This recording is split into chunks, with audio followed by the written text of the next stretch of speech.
सुप्रभात, जय धन्वंतरी। मैं Shriya Gaikwad, 4th year BMS student, आप सभी श्रोतागण का संहिता बोध के इस सत्र में स्वागत करती हूँ। संहिता बोध इस एक्टिविटी के अंतर्गत हमने अभी तक अष्टांग हृदय निदान स्थान, संपूर्ण चिकित्सा स्थान और सूत्र स्थान के पहले 14 अध्याय संपूर्ण किए हैं। यदि आप में से किसी को इन लेक्चर को सुनना हो तो वे हमारे यूट्यूब चैनल पर सुन सकते हैं। संहिता बोध के अपडेट्स के लिए हमारे व्हाट्सएप ग्रुप को ज्वाइन कीजिए। आज हमारे बीच आयुर्वेद के प्रख्यात विद्वान आदरणीय वैद्य जितेंद्र तपस्वी सर उपस्थित है। वैद्य जितेंद्र तपस्वी सर का परिचय मतलब आयुर्वेद के प्रति उनके समर्पण और गहन अध्ययन की एक प्रेरक यात्रा है। वैद्य जितेंद्र तपस्वी सर ने आयुर्वेद का ज्ञान वैद्य धनंजय कुलकर्णी सर और वैद्य स्वाति कुलकर्णी मैम से प्राप्त किया है। उन्होंने अपना ग्रेजुएशन तिलक आयुर्वेद महाविद्यालय पुणे और पदव्युत्तर शिक्षण द्रव्य गुण इस विषय में ITRA जामनगर से प्राप्त किया है। इतना ही नहीं, वे अभी all India institute Ayurveda new Delhi से अपना PhD प्राप्त कर रहे हैं। सर, आयुर्वेद के मूल सिद्धांतों और सूत्रों का गहराई से अभ्यास करना ये आपकी विशेषताएं है। आज इस ज्ञान के असीम सागर से कुछ मोती आप हमारे सामने रखिए, ये हमारी सदिच्छा। वेलकम वैद्य जितेंद्र तपस्वी सर। मैं आपको विनंती करती हूँ कि आप लेक्चर के आगे के सूत्र संभालिए। यस यस, दिख रही है सर अभी।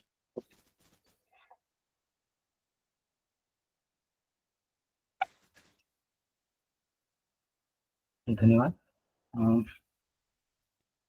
योऽन्तःप्रविश्यमाशमिमां प्रसुप्तां सञ्जीवयत्यखिलशक्तिधरस्वधाम्ना मन्यांशास्तचरणश्रवणत्पदादीन् प्राणान् नमो भगवते पुरुषाय तुभ्यं। तं गुरुं हि स्वयं भक्त्या प्रज्ञाभक्तिविनीतयः दीप्तिश्चापि नित्यं तं गुरुं प्रणमाम्यहम्। ब्रह्मणो हि समारब्धा मात्रेयाद्येषु पूजिताम् अस्मदाचार्यपर्यन्तां वन्दे गुरुपरम्पराम्। सुप्रभात सभी को। पिछले अध्ययन सत्र में हमने क्रोधादिगण संग्रह के छलदन से लेके असनादिगण तक द्रव्यों का अध्ययन जो है वो किया था। अभी इस सत्र में हम वरुणादिगण जो है उससे लेके अंत तक का अध्ययन जो है शामादि तक का वो करेंगे। वरुण शैल्यक युग्म शतावली दहन मूरट बिल्व विषाणिकाः द्विबृहति द्विकरञ्जययाद्वयं बहल पल्लव दर्भरुजाकराः।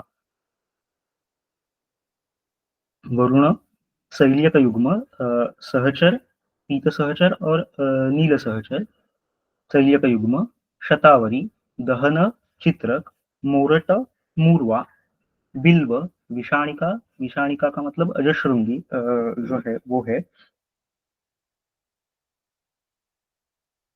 अजश्रृंगी या मेषश्रृंगी, द्विबृहति, बृहति और कंटकारी, द्विकरंज, करंज और पूती करंज, जयाद्वय, जयाद्वय से हरितकी और अग्निमंथ ऐसा भी लिया जाता है, और हरितकी के ही इसके अग्निमंथ के ही दो प्रकार, अग्निमंथ और तरकारी ऐसे जो है वो लिए जाते हैं। तो दो अलग अलग टीकाकारों ने दो अलग अलग द्रव्य जो है वो लिए हैं, बहल पल्लव, शिग्रु, दर्भ और रुजाकर। रुजाकर इसका मतलब भल्लाकर।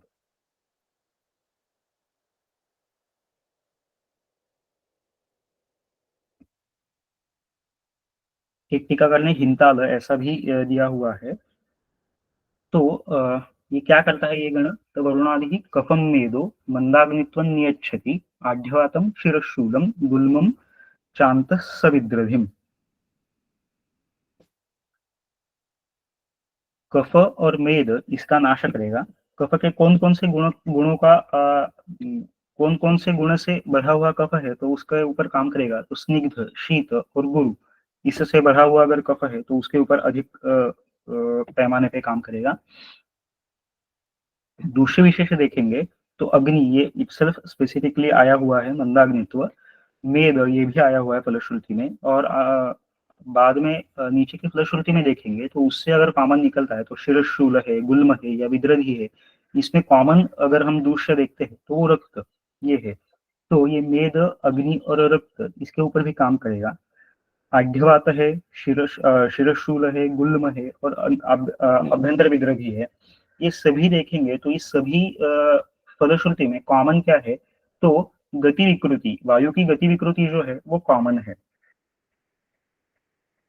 चाहे वो आढ्यवात में उरु स्तंभ है या मेधावृतवात है, शिरशूल में प्रतिलोम हुआ वायु है, उससे शिरशूल जो है वो हो रहा है। गुल्म और अभ्यंतर विद्रवी, इसमें भी गति विकृति ये जो है ये प्रधान है। भेद क्या है गुल्म में और अभ्यंतर विद्रवी में, तो एक में गुल्म में दोषों को आश्रय नहीं प्राप्त होता है और विद्रवी जो है वो सनिबंधन गुल्म है, जिसमें आश्रय जो है वो रहता है। ठीक है, तो कॉमन फलश्रुति में देखेंगे अगर क्या है, कौन सी अवस्था में ये यूज कर सकते हैं, तो जहां जहां पे अवरुद्ध वात है या प्रतिलोम वात हुआ है, वहां वहां पे वरुणादि गण जो है वो इस्तेमाल कर सकते हैं, जहां पे कफ और मेद ये प्रधान रूप से है। ठीक है, ये सभी द्रव्य देखेंगे तो इसमें तिक्त रस के द्रव्य, तिक्त और उष्ण इस स्वरूप के द्रव्य जो है वो मैक्सिमम देखने को मिलते हैं। सुश्रुत में भी ये गण जो है वो आता है, उसमें ककुभ, मधुशिक गुरु, बिंबी, वसुक, वशिर, अजश्रुंगी और मेषश्रुंगी, ये दोनों द्रव्य वहां पे आते हैं। यहाँ पे सिर्फ विषाणिका करके ही आया हुआ है और अग्निमंथ, ऐसे कुछ अलग द्रव्य जो है वो वहां पे आते हैं सुश्रुत में। वाग्भट ने यहाँ पे रुजाकर या भल्लातक जो है वो अलग बताया हुआ है। अभी देखेंगे तो इसकी क्या क्या फॉर्मुलेशंस अभी अवेलेबल है। तो मार्केट में इसका कषाय जो है वो मिलता है, इसका घृत जो है वो भी मिलता है, वो भी दो तरीके से मिलता है। एक प्लेन घृत जो है वो मिलता है और एक घृत जो है वो क्षीर सिद्ध किया हुआ जो है, और उसमें कुमकुम और सीता इस तरह के प्रक्षेप जो है, जो शिरोरोग में अधिक चलने वाला है, वो आएंगे हम देखेंगे आगे। तो ऐसे दो घृत जो है, एक प्लेन घृत और एक क्षीर सिद्ध घृत, ऐसे घृत जो है वो अवेलेबल है। कषाय से कषाय की टैबलेट्स जो है वो भी अवेलेबल है और इससे सिद्ध तिल तैल जो है वो भी अवेलेबल है।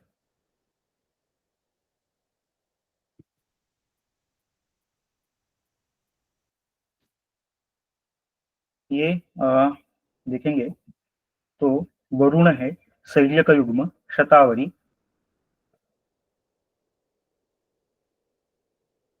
दहन, दोनों तरीके के दहन जो है वो यहाँ पे दिख रहे हैं। बिल्व, विषाणिका, अजश्रृंगी या मेषश्रृंगी जिसको लेते हैं वो, द्विबृहति, करंज पता है सभी को इसलिए उसका फोटो यहाँ पे नहीं रखा है, जयाद्वय, तरकारी और हरितकी, ऐसे बहल पल्लव, दर्भ और लुजाकर, भल्लाधर। अभी देखेंगे तो ये कहाँ कहाँ पे आगे आया हुआ है, ऐसा देखते हैं तो अपक्व अभ्यंतर विद्रधी इसमें आया हुआ है। क्या है उसमें, तो वरुणादि गणों का क्वाथ है और उषकादि गण आगे जो आएगा उसका प्रतिवाप है, वो भी पानार्थ जो है वो दिया हुआ है। और अपक्व अभ्यंतर विद्रधी में ही जहाँ पे पूय की सम्यक प्रवृत्ति नहीं होती है, तो वहां पे पूय की सम्यक प्रवृत्ति हो, इसके लिए वरुणादि गण जो है उसके द्रव्य जो है वो आइदर उसका क्वाथ यूज करो या उसके चूर्ण जो है वो पोषण जल के साथ या अम्ल, सुरा, आसव या मैरेय इसके साथ जो है, जो सभी संधान करने संधान कल्पनाएं हैं, अम्ल संधान वाली कल्पना है, उसके साथ जो है वो यूज करने के लिए जो है वो आया हुआ है। और एक देखोगे तो शिरशूल में आया हुआ है, तो वातज शिरोभिताप जो है उसमें इसका सिद्ध क्षीर जो है वो करने के लिए आया है। वो क्षीर से क्षीर घृत जो है वो निकालना है, क्षीरोत्थ घृत जो है वो निकालना है, और वो क्षीरोत्थ घृत जो है वो मधुर द्रव्यों से सिद्ध करना है। ऐसा एक कल्पना जो है वो उसकी आई हुई है। और दूसरी एक कल्पना उसकी आती है कि उसके वरुणादि गण से सिद्ध क्षीर है, उससे घृत जो है वो सिद्ध किया हुआ है और उसमें आवाप में शर्करा जो है वो डाली हुई है। इस तरह से दोनों जो है वरुणादि गण के सिद्ध किए हुए घृत ये वातज शिरोभित ताप में आते हुए, कफज विसर्प में इन द्रव्यों से लेप लगाने के लिए बाह्य कहा और सेक के लिए ये आते हैं। अगेन वहां पे क्लेदर शोषण ये जो है वो अपेक्षित है।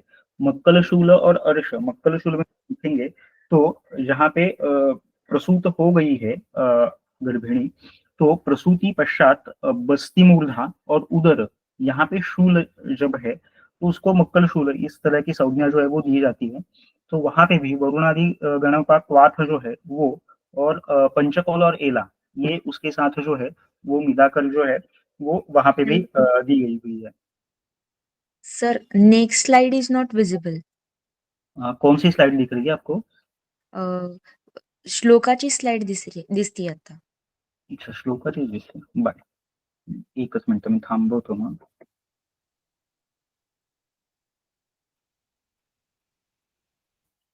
Yes, yes, it is visible now.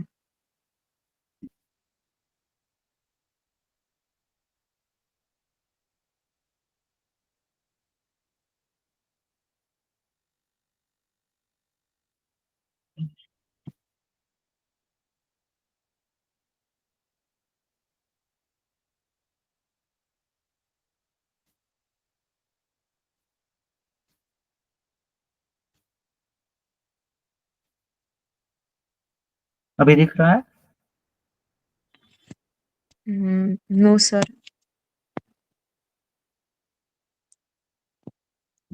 Yes. हाँ, अभी दिख रहा है. ओके.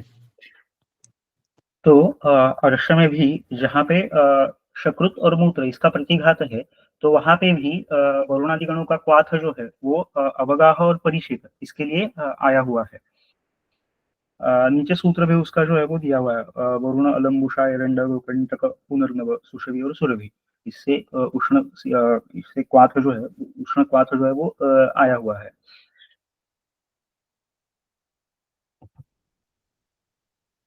आगे के गण के ओर चलते हैं. उषक आदि.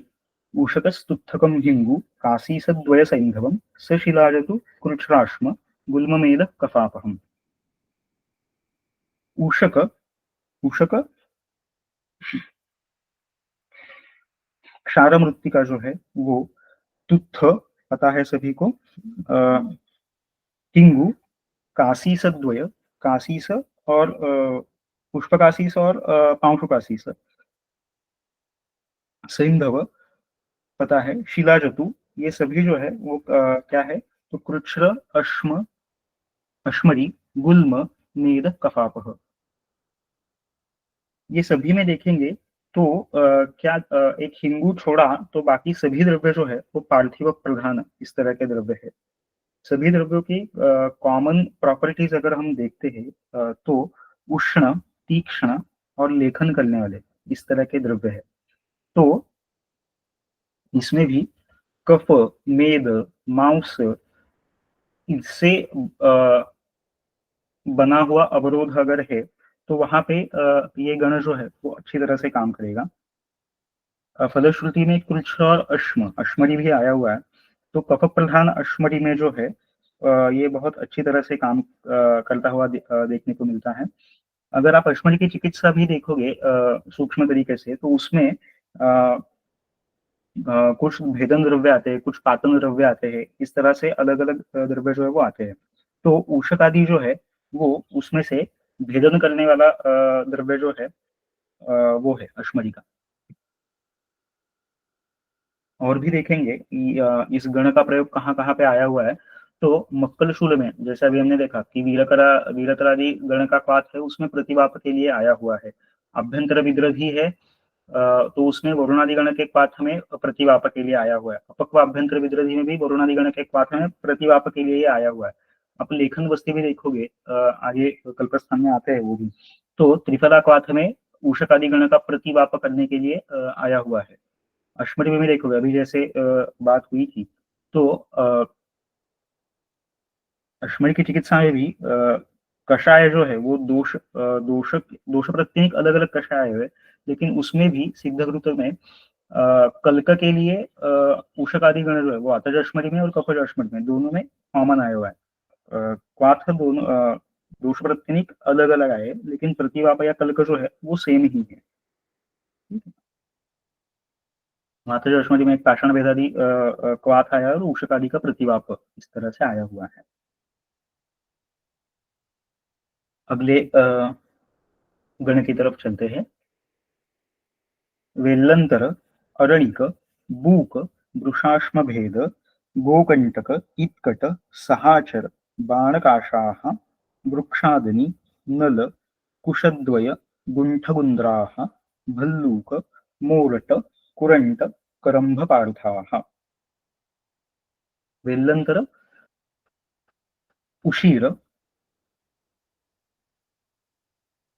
अरणिक, अग्निमंथ, बूक, बूक से ईश्वर मल्लिका जो है वो लेते हैं. वृष, वासा, अश्मभेद, पाषाण भेद, गोकंटक, गोक्षुर, इत्कट. इत्कट ये जो है ये एक तृण विशेष है. अ, सहचर, बाण, बाण, नील सहचर, सहचर और नील सहचर. सहचर से पीत पुष्प सहचर है, बाण से नील पुष्प सहचर अपेक्षित है. काश, काश चामर पुष्प, जिसको सफेद कलर के फूल जो है वो गुच्छे में आते हैं, तो इसीलिए उसको चामर, जैसे चामर होता है उस तरह से उसके फूल दिखते हैं, इसीलिए उसको चामर पुष्प इस तरह से कहा गया है. ये भी तुर्ण विशेष है. वृक्षादनि, नल, कुशद्वय, स्थूल और सूक्ष्म, इस भेद से दर्भ के जो दो प्रकार होते हैं वो कुशद्वय, गुंठ, गुंद्रा, ये दोनों, गुंठ और गुंद्रा, ये दोनों भी जो है ये सभी जो है ये तृण विशेष ही है. भल्लूक, शोनाक, मोरट, मूर्वा, कुरंट, कुरंट, सितिवारक, करंभ, उत्तमारणी,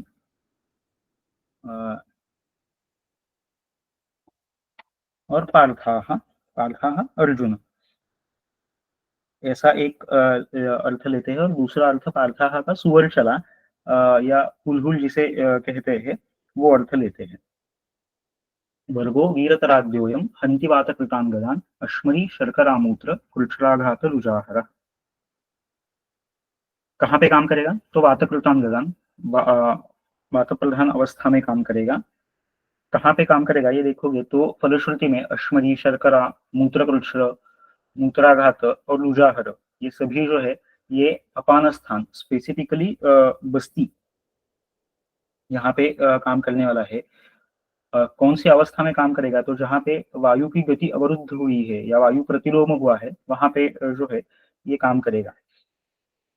और भी फलश्रुति में देखेंगे तो मूत्र विकार सभी जो है वो आए हुए, अश्मरी है, शर्करा है, मूत्रकृच्छ है, मूत्राघात है. तो रोग, मूत्र अप्रवृत्तिजन्य रोग जितने जितने आए हुए उस सभी में, सभी मूत्र विकारों में, सभी मार्गों से ये वीरतरादि गण जो है वो वात प्रधान अवस्था या वात कफ प्रधान अवस्था इसमें काम करेगा. आप कषाय देखोगे तो वीरतरादि का कषाय जो है वो सेक के लिए, उससे सिद्ध किया हुआ घृत या तैल जो है वो बस्ती में भी उसका क्वाथ जो है वो यूज कर सकते हैं. उसका संधान आसव जो है वो भी कई बार जो है वो बस्ती में या अभ्यंतर पान के लिए जो है वो शूल प्रधान अवस्था में देते हैं.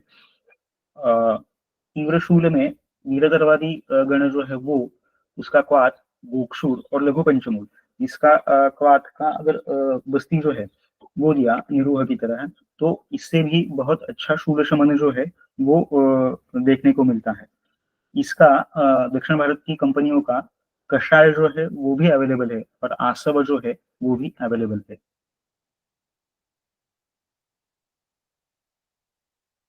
ये वीरतरु, वीरतरु से अभी जो प्रचलित द्रव्य लेते हैं, वीरतरु ये उशीर का पर्याय आया हुआ है, लेकिन वीरतरु से अभी जो प्रचलित द्रव्य लेते हैं वो मैंने यहाँ पे दिखाया हुआ है. क्योंकि डल्हन ने भी उसकी कमेंट्री में श्वेत असित अरुण विलोहित पीत पुष्पाः, बीजल देशज, जांगल देशज वृक्ष, इस तरह से उसका पूरा वर्णन जो है वो किया हुआ है, उससे ये द्रव्य जो है वो मिलता है.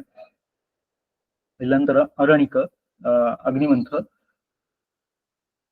बूक, वृक्ष, अश्मभेद, ये पाषाण भेद है. गोकंटक, इत्कट, सहाचर,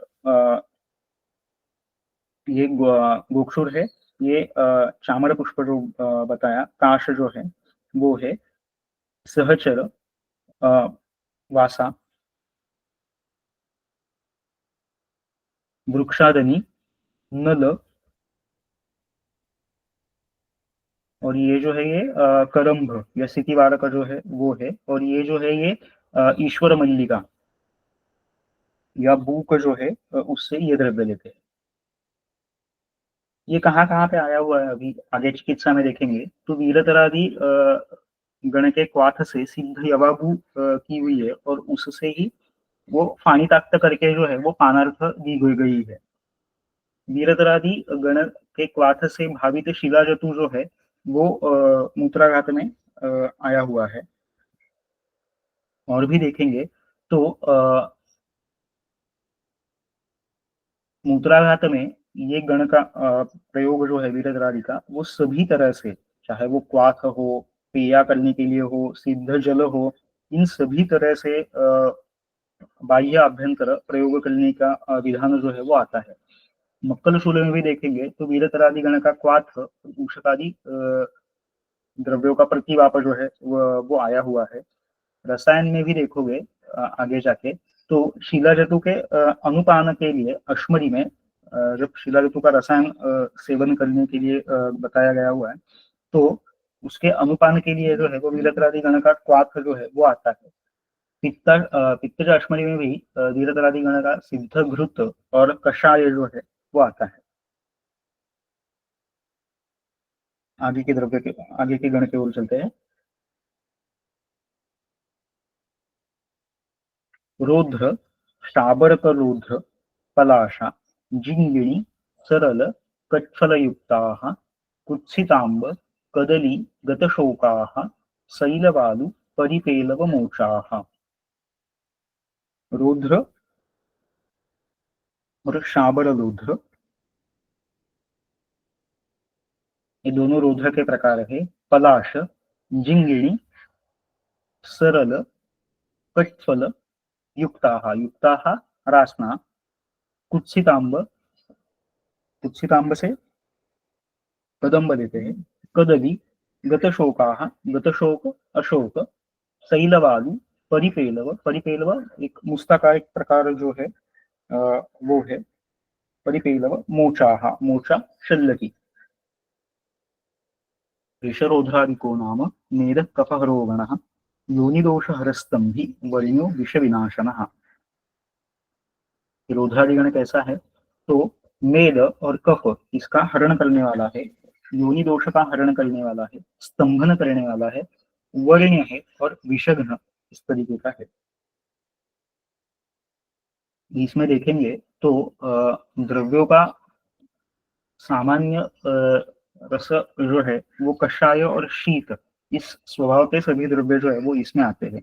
और प्रयोज्यांग विशेष देखेंगे तो वल्कल है इसमें, अंतरसाल है और काष्ठ, इस तरह के सभी द्रव्य जो है वो आए हुए हैं। और वरीण्य कर्म भी जो है वो कषाय रस से रक्त प्रसारण करके वरीण्य कर्म जो है वो करेगा। स्तंभन जो है वो शीत का प्रकर्ष है ये सभी द्रव्यों में, तो स्तंभन भी शीत गुण के कारण जो है वो करने वाला है, शीत और कषाय दोनों इसके कारण। कफ के भी स्निग्ध शीत इन गुणों के ऊपर, स्निग्ध गुणों के ऊपर जो है वो ज्यादा काम करेगा।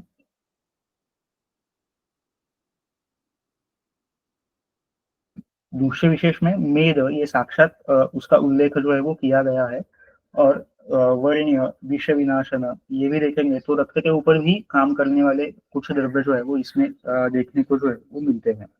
और विशेषतः अगर हम देखेंगे तो कर्म कहाँ पे होने वाला है? तो योनि दोष हर, योनि स्थान के ऊपर या योनिस्थ दोष है, तो वहां पे ये कर्म जो है इन सभी द्रव्यों का वो होने वाला है।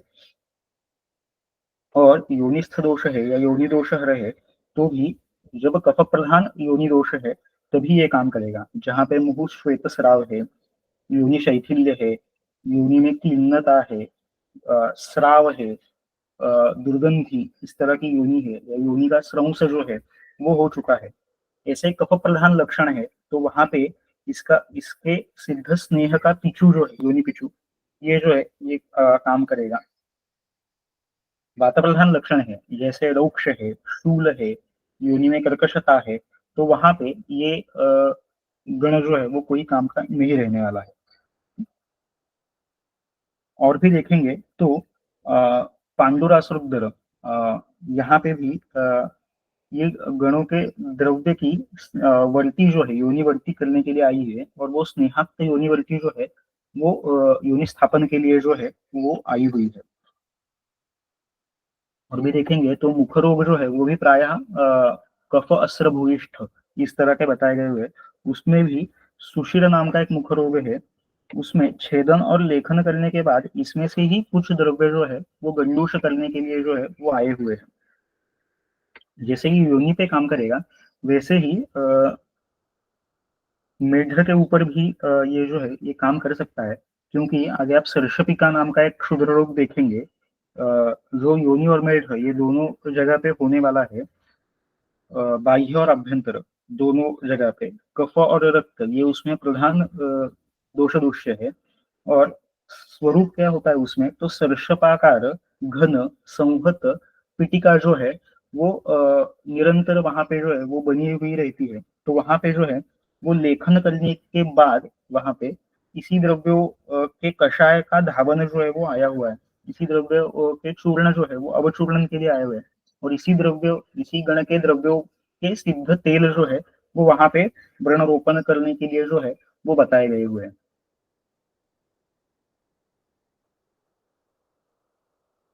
देखेंगे तो रौद्र और शाबर रौद्र, पलाशा ये जिंगिणी है, सरल, कटफल, कटफल की त्वक जो है वो यहाँ पे यूज करनी है, रासना, उत्सितांब, कदम्ब, कदली, गतशोकाः, और अ, ये सल्लकी, मोचा।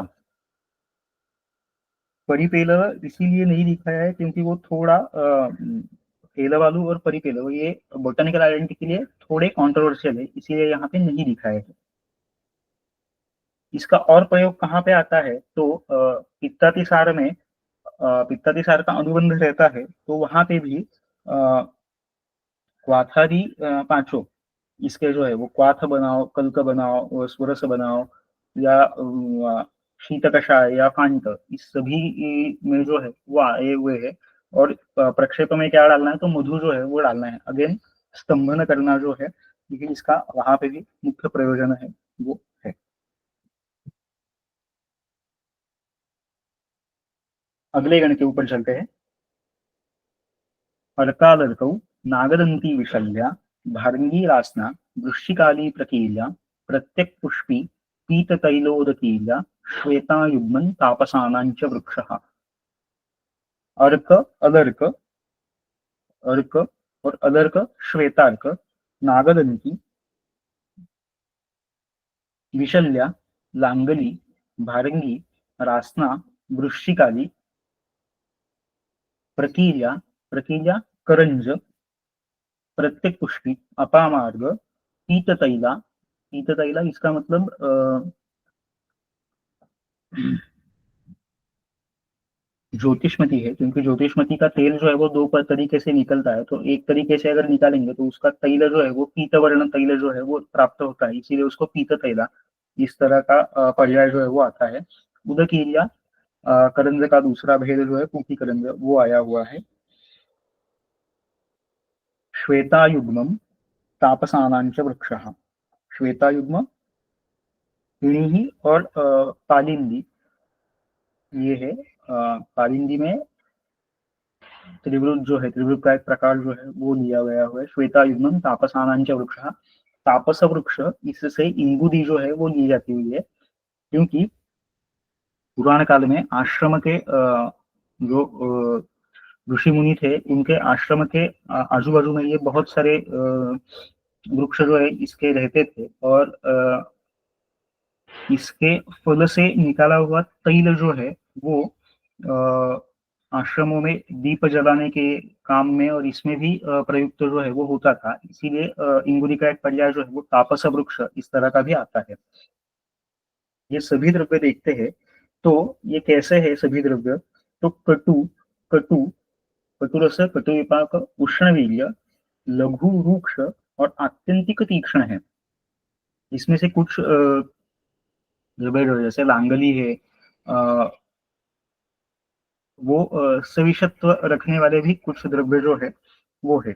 उग्र स्वभाव वाले सभी द्रव्य जो है वो देखने को मिलते हैं, जिनको तो छेदन, भेदन और दोषों का शोधन ये करने की एबिलिटी जो है वो रखते हैं। तो ये कफघ्न काम करेंगे, लेकिन किस तरह से करेंगे?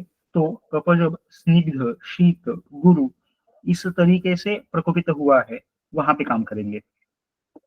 दूसरे विषय से देखेंगे तो मेद, क्लेद और अत्यल्प मात्रा में रक्त है, रक्त का थोड़ा बहुत अनुबंध है, तो ये काम करेंगे। और कैसे काम करेंगे? तो जहां जहां पे शैथिल्य है, जहां पे शोषण करने की अपेक्षा है या रूक्षण करने की अपेक्षा है, वहां पे इन द्रव्यों का प्रयोग जो है वो हम कर सकते हैं।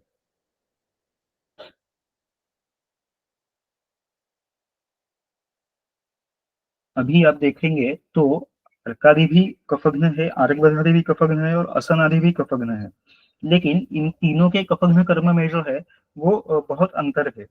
जहाँ पे अत्यंत संहत कफ है, स्निग्ध, गुरु, स्त्यान इस तरीके का कफ है, वहां पे कफ का विलयन करना, छेदन करना और शोधन करना, इस तरह से अर्कादि जो है वो काम करेगा।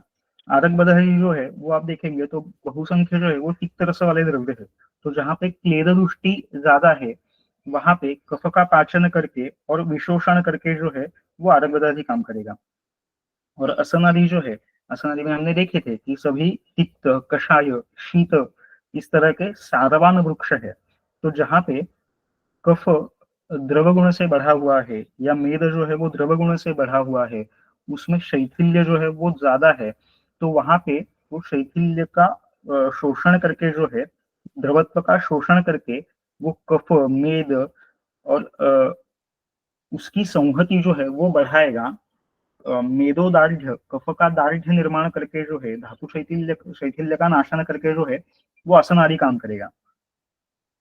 और अर्कादि जो है वो इस तरह से संहत, स्निग्ध, गुरु, स्त्यान इस तरह का जब कफ प्रकोप होगा तब काम करेगा। जहां पे चिरकारी, स्थिर, लीन, लीन इस स्वरूप के दोष है या इस स्वरूप के दोषों से निर्माण हुआ हुआ कुष्ठ है, कि जहाँ पे कुष्ठ में भी आप देखोगे तो स्थिर, कठिन इस तरह का कुष्ठ है, तो वहां पे भी ये इस तरह के द्रव्य जो है वो कटु कटु, अत्यंत उष्ण, तीक्ष्ण, ये द्रव्य जो है वो कफ संघात का प्रमथन करके जो है वो शोधन करेंगे। इस तरह का ये अर्कादि का स्वभाव जो है वो इस तरह से काम करेगा।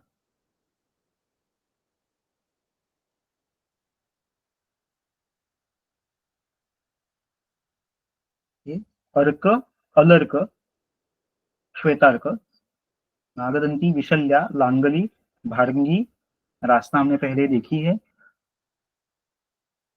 अपामार्ग, ये तापसानांच वृक्ष इंगुदी है और ये जो है ये पीत तैला है, ज्योतिषमती।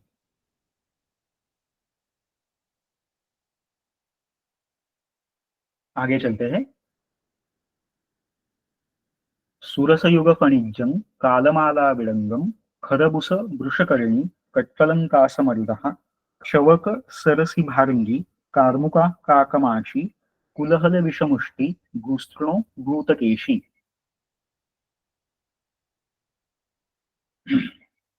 सुरस युग, सुरसा, श्वेत सुरसा और कृष्ण सुरसा, फणिज्य, कालमाला, कृष्णार्जक, विडंग, खरबुस, खरबुस, मरुवक, वृषकर्णी, मूषाकर्णी, कटफल, कासमर्द, क्षवक, क्षवक इसको हिंदी में क्या कहते हैं मुझे एग्जैक्ट पता नहीं, मराठी में उसको नाक्षिंकणी कहते हैं, कि जिस वो अत्यंत सुगंधी और तीक्ष्ण है, कि जिससे सूंघने मात्र से ही छींके जो है वो शुरू हो जाती है। सरसी, सरसी ये बोटानिकली कंट्रोवर्शियल है। भारंगी, कार्मुका, काकमाची, कुलहद, मुंडी, विषमुष्टि, कुचला, भूस्तृण और भूतकेशी। भूतकेशी से दो अर्थ लिए गए हैं दोनों टीकाकरण में, एक ने माउसी लिया हुआ है और दूसरे ने निर्गुंडी ये लिया हुआ है। यहाँ पे बाकी सब फलश्रुति और ये देखने के बाद निर्गुंडी जो है यहाँ पे अधिक संयुक्तिक जो है वो लगती है। तो ये सुरसादी कैसा है? सुरसादी गणश्लेष्म मेदकृमिनिषूदनः प्रतिशाय अरुचिश्वास कासघ्नो व्रणशोधनः। कैसा है ये? तो श्लेष्म, मेद और कृमि इनका नाश करने वाला इस तरह से है। अभी कफ का नाश कैसे करेगा? कफ जब स्निग्ध, शीत, गुरु, सांद्र इन गुणों से प्रकोपित है तब सुरसादी गण जो है वो अच्छी तरह से काम करेगा। मेद ये साक्षात आया हुआ दूष्य है। बाकी के भी अगर हम फलश्रुति देखते हैं तो कृमि है, प्रतिशाय है, व्रण है, इसमें से कॉमन दूष्य निकलता है। तो क्लेद ये इसमें से कॉमन दूष्य जो है वो निकलता है। रस, अरुचि है, प्रतिशाय है, ये भी रसदुष्टि दिखाने वाले ये है। और अग्नि पे ये बहुत अच्छा काम जो है वो करता है।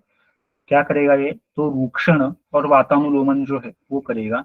कोष्ठ और शाखा इनका विचार किया तो कोष्ठ के ऊपर अधिक काम जो है वो करेगा। बेसिकली दोनों पे काम करेगा लेकिन कोष्ठ के ऊपर जो है वो अधिक काम जो है वो करेगा। ये सभी द्रव्य अगर हम देखते हैं सुरसादी के तो ये कैसे है? तो कटु, कटु, उष्ण, रूक्ष, तीक्ष्ण और सुगंधी इस तरह के द्रव्य है। इसमें से कुछ देखेंगे तो अन्न स्वरूप विज्ञानीय में जो कुठेरादि गण आया हुआ है उसमें से कुछ कॉमन द्रव्य जो है वो इसमें देखने को मिलते हैं। ठीक है? तो ये कफ कफ के ऊपर काम करेगा। कुछ हद तक वात के ऊपर भी काम करता है। जहाँ पे मार्गावरोधजन्य वात प्रकोप है तो तब भी सुरसादी गण जो है वो अच्छी तरह से काम करते हुए देखने को मिलता है। कृमि,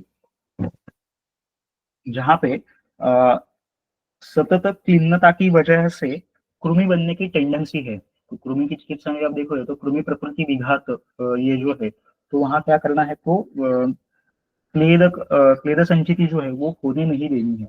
जहाँ पे कंटिन्यूअस क्लिन्नता के कारण कृमि बन रहे हैं तो वहां पे जो है ये बहुत अच्छा काम जो है वो करता है।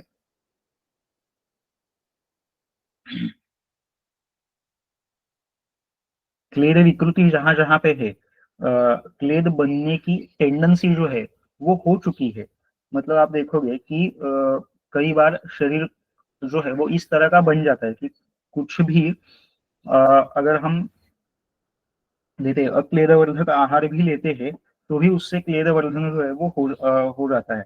या कोई भी बहुत ज्यादा उपद्रव करने वाला आहार नहीं लेते हैं लेकिन फिर भी वो हेतुभूत हो जाता है। क्यों ऐसा होता है? तो शरीर की उस तरह की टेंडेंसी जो है वो बन चुकी होती है। ऐसा कहाँ कहाँ देखने को मिलता है? तो छोटे बच्चों में आप देखोगे तो एक बार प्रतीक्षा होने की टेंडेंसी हो गई तो वो उन्होंने बहुत ज्यादा केला या इस तरह का दूध या इस तरह का कफवर्धन करने वाला आहार नहीं लिया, साधा आहार लिया तो भी जो है उससे क्लेदवर्धन होता है और प्रतिक्षाय जो है वो होता है। वैसे ही आप देखोगे तो अम्ल पित्त में भी अविदाही आहार जो है वो लेने के बावजूद भी है वो आशय अगर उस तरह से आशय अगर विदग्ध हो चुका है, आशय में आशय की दृष्टि जो है वो अगर हो चुकी है तो भी अविदाही आहार जो भी है तो भी वो विदाह जो है वो निर्माण करता है। सेम चीज जो है वो आप प्रमेय में भी देखते हैं। तो क्लेदवर्धक आहार ऐसा बहुत दूध और दही या इक्षु रस इस तरह का आहार जो है वो लेते ऐसा नहीं होता है लेकिन फिर भी जो कुछ भी पानी भी अगर पिया है तो भी वो कफ, मेद और मूत्र इसमें कन्वर्ट होके अंत में कहा जाता है तो बहुमूत्रता में जो है वो जाता है। और इसीलिए जो है वो प्यास जो है वो कितना भी पानी पियो तो भी प्यास जो है वो उसका उपरम जो है वो नहीं होता है प्रमेह में। तो इस तरह की जहाँ पे टेंडेंसी क्लेद बनने की टेंडेंसी तैयार हुई है और उस तरह से अलग अलग व्याधि हो चुके अलग अलग व्याधि निर्मित हुई अगर हो रही है तो उसमें भी जो है वो ये गण जो है वो बहुत अच्छा काम करता है। इधर गण या इसमें से जो जो अवेलेबल है उसमें से कुछ द्रव्य जो है वो इस्तेमाल जो है वो कर सकते हैं। वर्ण में भी देखोगे तो वर्ण में भी अ, वो वर्ण जो है वो कंटिन्यूसली सतत की क्लीनता के कारण अगर सूख ही नहीं रहा है और इसीलिए वृणारोपण नहीं हो रहा है, तो वहां पे भी ये सुरसादी गण जो है वो धावन के लिए इसके लिए जो है वो हम प्रयुक्त जो है वो कर सकते हैं।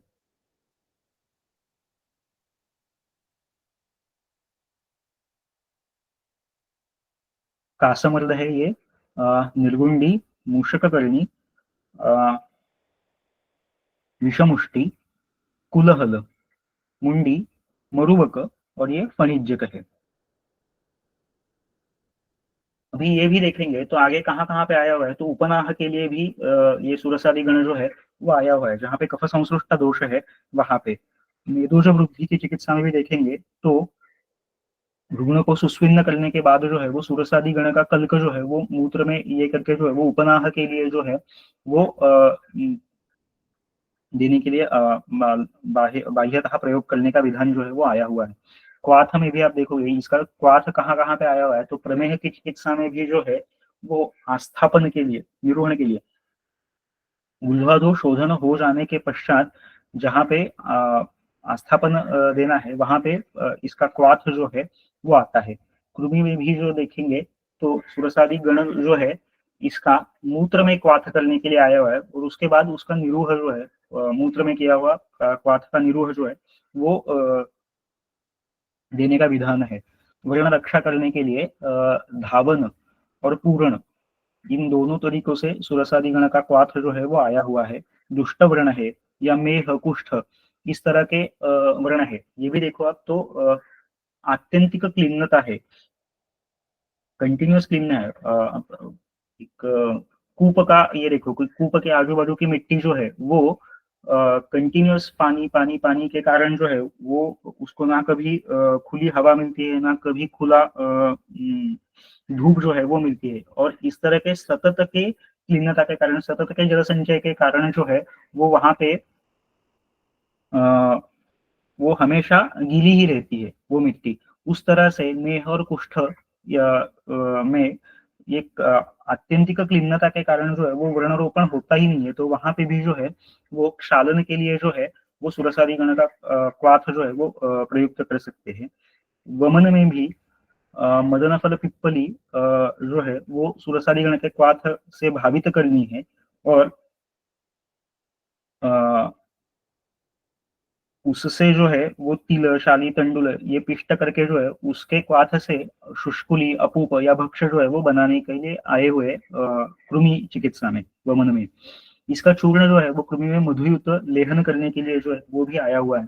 कर्ण रोग में भी देखेंगे तो जहाँ पे कंटिन्यूअस कर्ण स्राव हो रहा है या कर्ण से पूय ये आ रहा है, तो इसका इसके चूर्ण की वर्ती जो है वो की जाती है, और वो कर्ण में रखने के लिए जो है वो या धूपन के लिए इसका प्रयोग जो है वो कर सकते हैं फानित में इस्तेमाल करके। आगे चलते हैं। मुष्कक स्नुक वराद्वीपी पलाश धवशिंशिताः गुल्म मेघ अश्मरी पांडु मेदोर्ष कफ शुक्रजित। मुष्कक, मोक्षक, स्नुक, स्नुही, वरा त्रिफला, द्वीपी, चित्रक, पलाश, धव और शिंशिका, ये जो है ये क्या करते हैं, तो गुल्म, मेघ, अश्मरी, पांडु, मेद, अर्श, कफ शुक्रजित, ये भी देखेंगे तो ये सभी द्रव्य जो है ये प्रायः क्षारीय स्वभाव वाले द्रव्य जो है वो देखने को मिलते हैं। इसमें भी देखेंगे तो फलश्रुति में मेह, पांडु, ये जो है ये धातु शैथिल्य दिखाने वाले जो है वो अवस्थाएं जो है वो देखने को मिलती है। शुक्रजित, इसमें भी कफदुष्ट शुक्र है, तो उसमें ये गण जो है वो ज्यादा काम करेगा। सुश्रुत में यही गण आया हुआ है, लेकिन इसमें कुटज और मदन, ये दो अलग द्रव्य जो है वो आए हुए, ये द्रव्यों के सिवाय। और फलश्रुति में भी शर्करा, ये एक अलग फलश्रुति जो है उसमें देखने को मिलती है। तो ये कहाँ कहाँ पे काम करेगा, तो कफ का जब स्निग्ध, शीत, गुरु, इस तरह के गुणों से प्रकोप हुआ है, मेद, शुक्र और क्लेद, इस पे काम करेगा। जहां यहाँ पे गति विकृति हुई है और शैथिल्य है, इस तरह की अवस्थाओं में जो है वो मुष्ककादि अच्छा काम करेगा।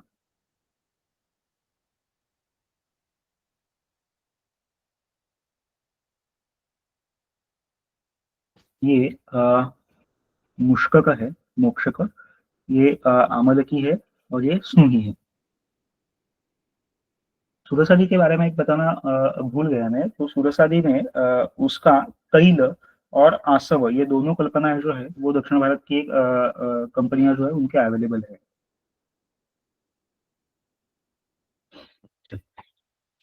आगे के गण के ऊपर चलते हैं। वत्सकारी, वत्सक, मूर्वा, भारंगी, कटुका, मरिचम, घृणप्रिया च गंडीरम, एला, पाठा, अजाजी, कट्वंग, फलाज फलाजमोद सिद्धार्थवचाः, जीरक, हिंगु, बिडंगम, पशुगंधा, पंचकोलक। वत्सक, कुटज, मूर्वा, भारंगी, कटुका, कुटकी, मरीच, घृणप्रिया, अतिविषा। गुणप्रिया को अतिविषा को गुणप्रिया क्यों कहते हैं, तो उसका मूल जो है उसमें तुरंत ही खराब हो जाता है, और उसमें कृमि लगना जो है वो शुरू हो जाता है, इसलिए उसको गुणप्रिया कहते हैं। गंडीर, गंडीर, स्नेही, एला, पाठा, अजाजी, जीरक, कटवंग, शोनाक, फल, मदन फल,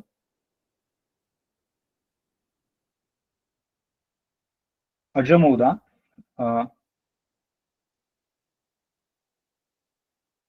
अजवायन, सिद्धार्थ, सर्षप, वचा, जीरक, हिंगु, बिड़ंग, पशुगंधा, अजगंधा और पंचकोलक पता है सभी को। तो ये सभी देखेंगे तो ये सभी द्रव्य जो है इसमें ये मसालों का डिब्बा जो है वो देखने को मिलता है। बहुत सारे स्पाइसेस जो है इसमें देखने को मिलते हैं। मरीच है, जीरक है, हिंगू है, अजमोदा है, सरसप है, पंचकोल है, एला है, अजाजी है। ये सभी जो है वो स्पाइसेस जो है वो मैक्सिमम इसमें देखने को मिलते हैं। ये भी सभी द्रव्य कैसे है, तो उष्ण, अत्यधिक उष्ण है, रूक्ष है और तीक्ष्ण, इस तरह के है। ये प्राय सभी द्रव्य जो है वो अल्प मात्रा में प्रयुक्त करने के लिए निर्दिष्ट इस तरह के द्रव्य जो है वो देखने को मिलते हैं।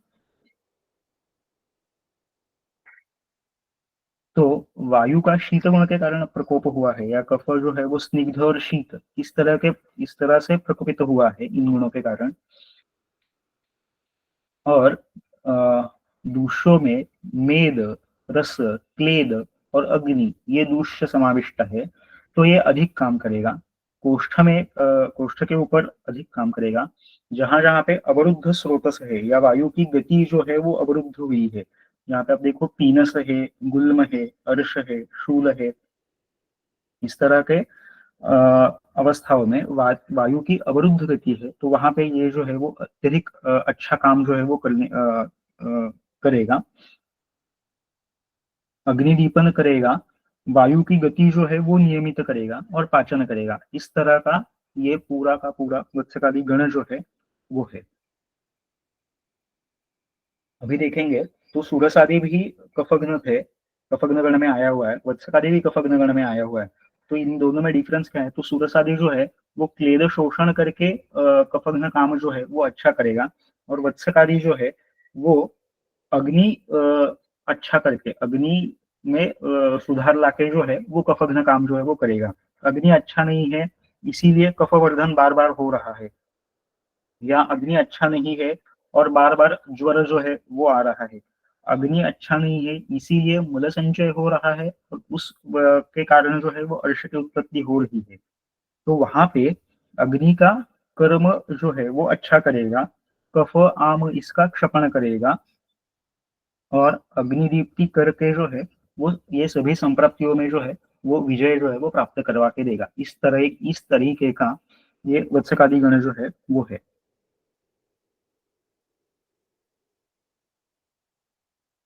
ये कुटज, वत्सक, मूर्वा, मूर्वेल, भारंगी, कटुका,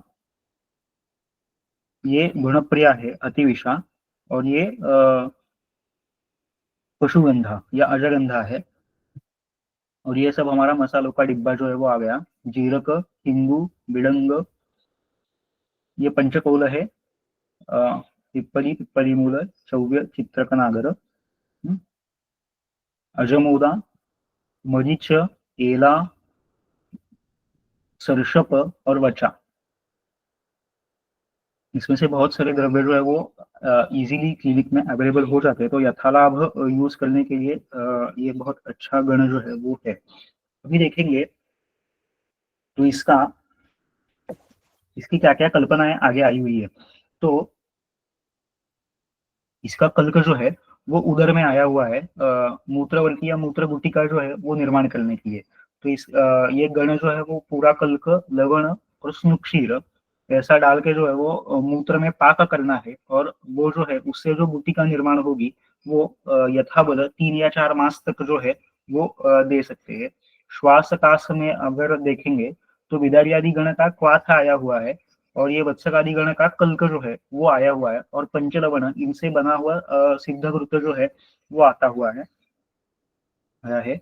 अर्श में जहाँ पे कठिन पुरुष इस तरह के या गाढ़ पुरुष इस तरह की अवस्था है, वहां पे पलाश क्षार का जल और वत्सकादि का कल्क इस तरह से घृत सिद्धि के लिए आया हुआ है।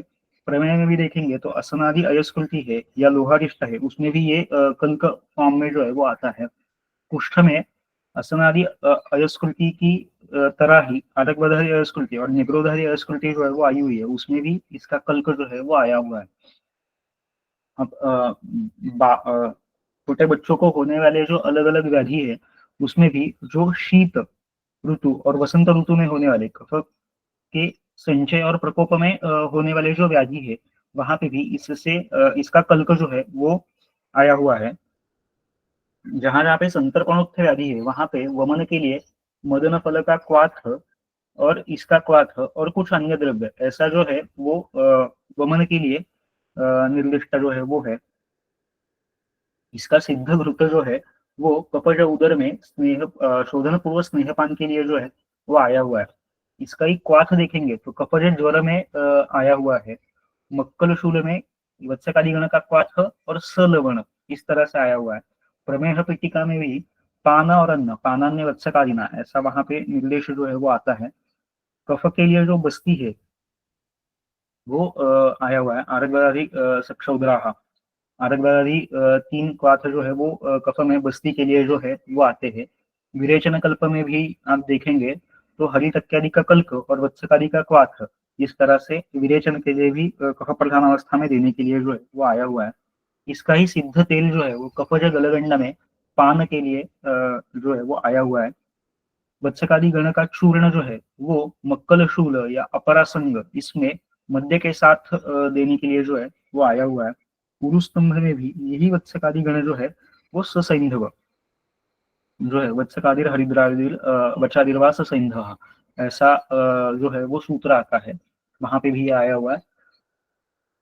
पक्व पित्तातिसार है तो कुटज फानिक, कुटज की रसक्रिया, कुटज का क्वाथ करना है और उसका ही जो है वो आगे ये करके उसकी रसक्रिया करनी है, उसको कुटज फानिक करके नाम दिया है। उसके प्रक्षेप द्रव्य में वत्सकादि गण जो है वो आता है पाचन करने के लिए। आगे चलते हैं। वचादि, वचा जलदेवाउघ, नागर अतिविषाभयाः, हरिद्रा द्वययष्ट्याउघ, कलशी कुटजोद्भवाः, वचा हरिद्रादिगणौ, आमातीसारनाशनौ, मेधः कपाढ्यप्वन स्तन्यदोष निबर्हणौ।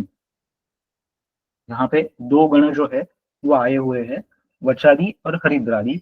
ये पूरे के पूरे भी हम वचा हरिद्रादि ऐसा करके भी यूज कर सकते हैं, या जहाँ पे जरूरत है वहां पे वचादि और जहाँ पे जरूरत है वहां पे हरिद्रादि, इस तरह से अलग अलग करके भी इसका प्रयोग जो है वो कर सकते हैं। क्या क्या है? वचा, जलद, मुस्ता, देवाभ, देवदार, नागर, शुंठी, अतिविषा और अभया, हरितकी, हरिद्राद्वय, हरिद्रा दारु हरिद्रा, यष्टि, कलशी, कृष्णकर्णी और कुटजोद्भवा इंद्रयव। ये जो है ये वचा हरिद्रादि के द्रव्य है। वचा हरिद्रादिगणों आमातिसार नाशनु, मेढक, कफाढ्य, पवन। फलश्रुति में देखेंगे तो कफ और पवन ये आया हुआ है। तो कफ और वात ये अवस्था में जो है कफवात प्रधान अवस्था में ये काम करेगा।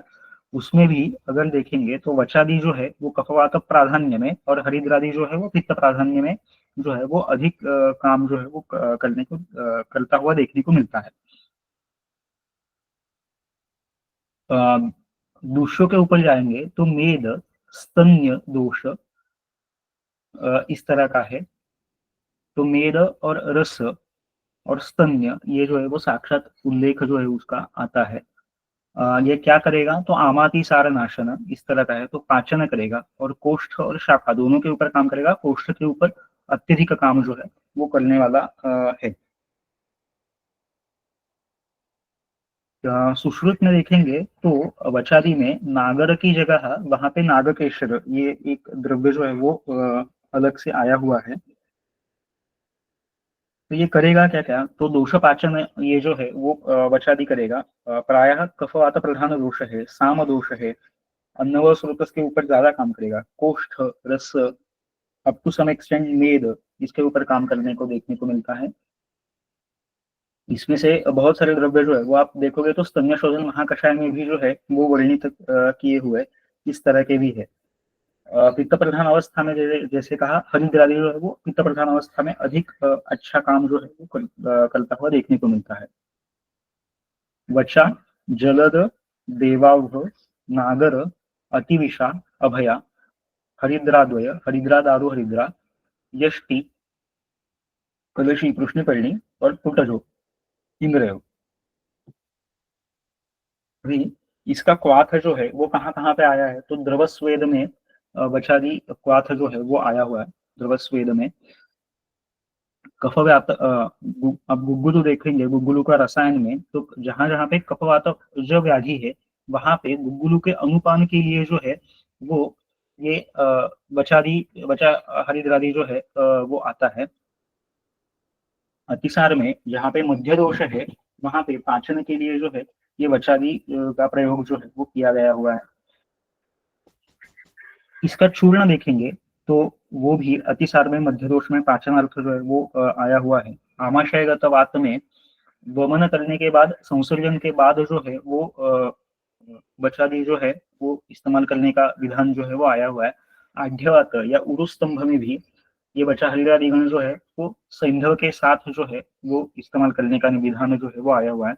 ग्रहणी में भी देखेंगे तो ग्रहणी चिकित्सा में शुरुआत के कुछ योग आते हैं जो सामान्य पाचन के योग जो है वो आते हैं।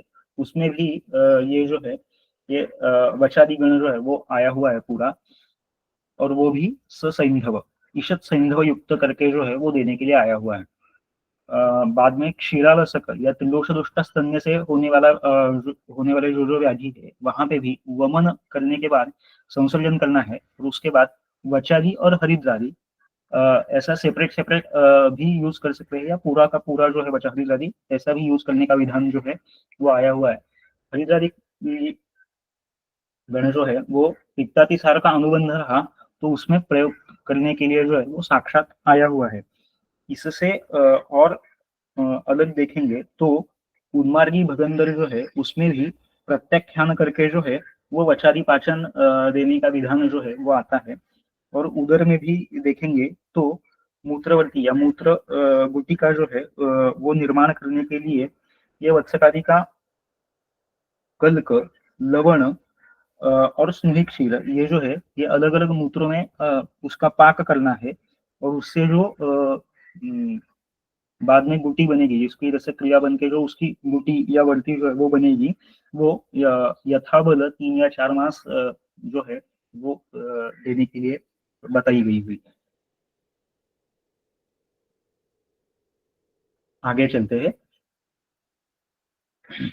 प्रियंगु पुष्पांजन युग्म पद्म, प्रियंगु पुष्प अंजन युग्म पद्माः पद्माद्रजो योजनवल्ली अनंता मानद्रुमो मोचरसः समंगा पुन्नागशीतं मदनीय हेतुः अंबष्ठा मधुकं नमस्करी नंदीवृक्ष पलाशकच्छुराः रोध्रं धातकी बिल्वपेशिके कट्वंगं कमलोद्भवं मृजः। ये भी जो है, ये दो गण जो है, प्रियंगवादी और अम्बष्ठादी से दो गण जो है वो आए हुए हैं। क्या क्या द्रव्य है उसमें? तो प्रियंगु पुष्प, अंजन युग्म, अंजन रसांजन और स्रोतोंजन और रसांजन, ये दो अंजन।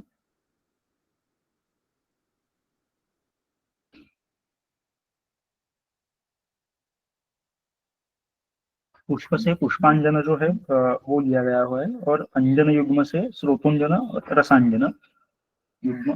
पद्माः पद्मा पद्मचारिणी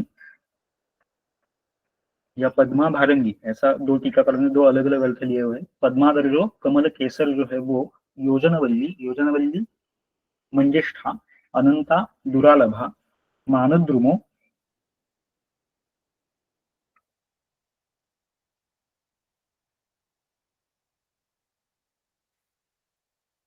शाल्मली मोचरस, शाल्मली का जो निर्यास है वो समंगा लज्जालु पुन्नाग शीत चंदन मदनीय हेतु धातकी, ये अम्बष्ठादी है। और प्रियंगवादी है। और अम्बष्ठादी में अम्बष्ठा पाठा मधुक यष्टि मधु नमस्करी नंदी वृक्ष, ये भी क्षीरी वृक्ष है। पलाश कच्छुरा दुरालभा रोध्र धातकी बिल्व पेशिके, बिल्व पेशिक, बिल्व का जो फल है इसका प्रयोज्यांग यहाँ पे निर्दिष्ट जो है वो किया हुआ है। कट्वंग, कट्वंग अरलू जो है वो यहाँ पे अपेक्षित है, संग्रहण करने वाला, इस तरह का संग्रहण और पाचन करने वाला। कमलोद्भव मल्लहा, अगेन पद्म केसर।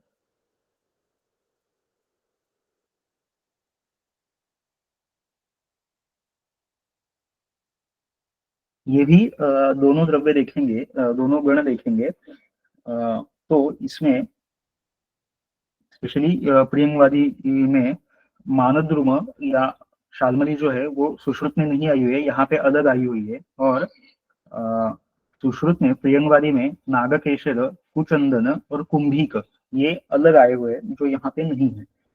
और अंबष्ठादी में देखेंगे तो सुश्रुत का अंबष्ठादी और इसका अंबष्ठादी, इसमें दुरालभा जो है कच्छुरा, ये एक अलग आया हुआ है जो सुश्रुत में नहीं आया हुआ है। तो ये सभी द्रव्य देखेंगे तो ये कहाँ पे काम करेंगे? तो जहाँ पे पित्त का तीक्ष्ण उष्ण और सरगुण बढ़ा हुआ है तो वहां पे पित्त घ्न काम जो है वो करेंगे, पित्त हितकर, इस तरह से। रक्त और क्लेद, ये अवस्था जहाँ पे है या ये दूष्य जहाँ पे इन्वॉल्व है वहां पे काम करेंगे। और स्तंभन जो है वो जो है ये काम करेंगे।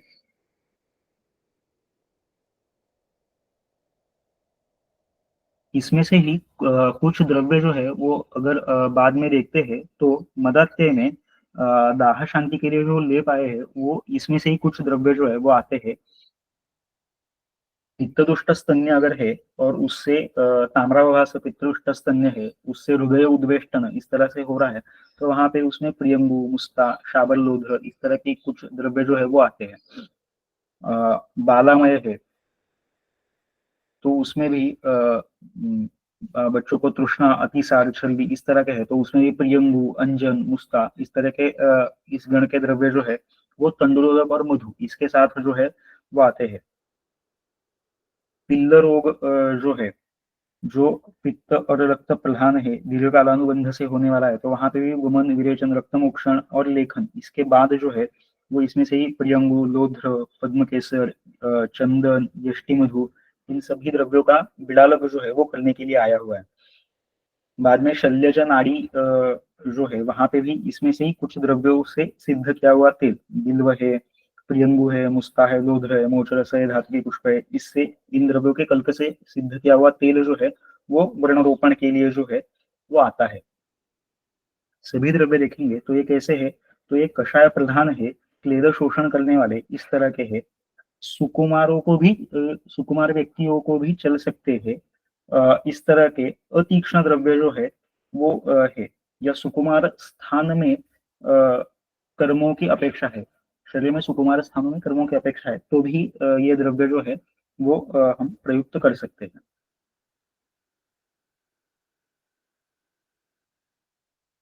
प्रियंगु, ये पद्मचारिणी है, पद्मा, पद्मकेसर, योजनवल्ली, मंजिष्ठा, अनंता, दुरालभा, मानद्रुम, शाल्मली, और ये मोचरस उसका निर्यास जो है वो लज्जालु, पुन्नाग और मदनीय हेतु धातुकी, धातुकी, अंबष्ठा, नमस्करी, पलाश, बिल्वपेशिक, कट्वंग और धातकी। इसका आगे देखेंगे तो पक्व पित्तातिसार में इसका क्वाथ जो है वो तंडुलोदक और मधु इसके साथ देने के लिए जो है वो साक्षात आया हुआ है। आगे चलते हैं। मुस्तादी, मुस्तावचाग्नि, द्विनिषा द्वितिक्ता, भल्लात पाठा, त्रिफला विशास्त्राः, पुष्ठं त्रुटि, हैमवती च योनि, स्तन्यामयघ्न मलपाचनाश्च। मुस्ता, वचा, अग्नि, चित्रक, द्विनिशा, हरिद्रा, दारू हरिद्रा, द्वितिक्ता, कुटकी और शारंगेष्ठा। शारंगेष्ठा का चांगेष्टा या काकतिकता, इसका एक अच्छा डिस्क्रिप्शन जो है वो आचार्य डल्हन ने दिया है उनकी टीका में। गौरवर्तुल अवगुंठित फला, उसका फल जो है वो श्वेत वर्ण का है, गोलाकार है और अवगुंठित इस तरीके का है। उसका फोटो दिखाऊंगा बाद में।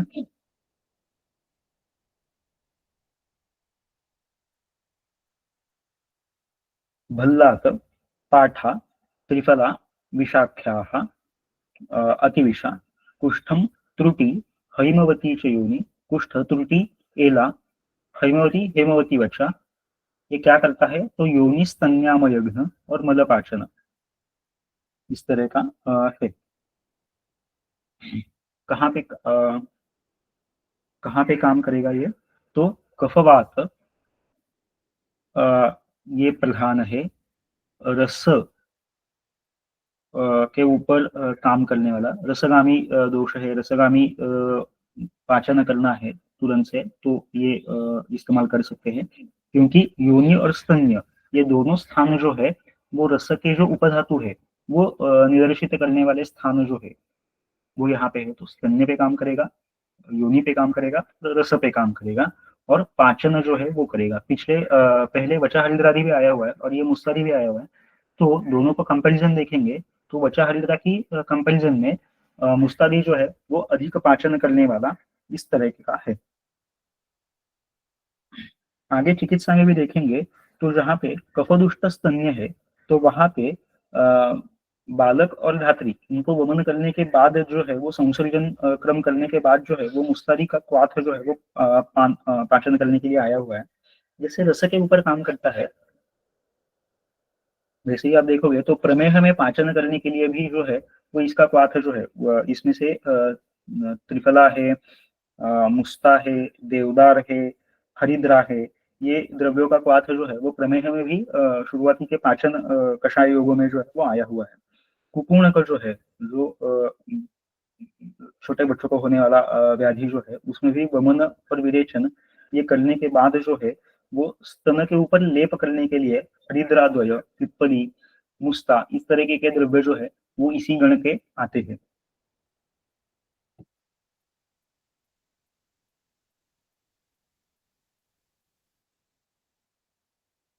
मुस्ता, वचा, चित्रक, द्विनिशा, हरिद्रा, दारू हरिद्रा, द्वितिक्ता, कुटकी और शार्ंगेष्ठा। शार्ंगेष्ठा जो मैंने बोला या काकतिक्ता जो बोला ना, वो गौरवर्तुल अवगुंठित फला, इस तरह से उसका फल जो है वो अवगुंठित या कवर किया हुआ इस तरह का रहता है। भल्लात, पाठा, त्रिफला, विषाख्या, अतिविषा, उष्ठ, त्रुटि और हैमवती बचा। ये जो है ये है। आगे चलते हैं। न्यग्रोधादि। न्यग्रोध, पिप्पल, सदाफल, रोध्रयुग्मम, जम्बूद्वय, अर्जुन, कपीतन, सोमवल्काः, प्लक्ष, आम्र, वंजुल, पियाल, पलाशनंदी, कोली, कदंब, विरला, मधुकम, मधुकम। न्यग्रोध, अश्वत्थ, सॉरी वट, पिप्पल, अश्वत्थ, सदाफल, उदुम्बर, रोध्रयुग्म, रोध्र और शाबरलोध्र, जम्बूद्वय, जम्बू और काकाजम्बू, अर्जुन, कपीतन, सोमवल्क। सोमवल्क से दो टीकाकारों ने दो अर्थ लिए हैं, एक ने श्वेत खदिर करके लिया हुआ है और एक ने कटफल करके जो है वो लिया हुआ है। प्लक्ष, आम्र, वंजुल, वंजुल वेतस, पियाल, प्रियाल, पलाश, नंदी, नंदी वृक्ष जो है वो ये भी एक श्रेणी वृक्ष है। कोली, कोली, बदर, कदम्ब, विरला, विरला तिंदुक, मधुक यष्टि मधु और दीर्घ मधु का जो है वो महुआ। ये है। ये सभी देखेंगे तो कैसे है, तो ये सभी कषाय रस वाले क्षीरी वृक्ष और जिनके वल्कल यूज होते हैं, ऐसे सभी द्रव्य जो है वो है। आप सुश्रुत में देखेंगे तो कोशाम्र, चोरक पत्र, जिसको डल्लन ने लाक्षा वृक्ष ऐसा कहा है, शल्लकी, भल्लातक और कटफल, ऐसे द्रव्य जो है वो अलग से आए हुए हैं। तो ये सभी कषाय रस वाले क्षीरी वृक्ष जिनके वल्कल ज्यादा यूज होते हैं, ये इस तरह के ये सभी द्रव्य है।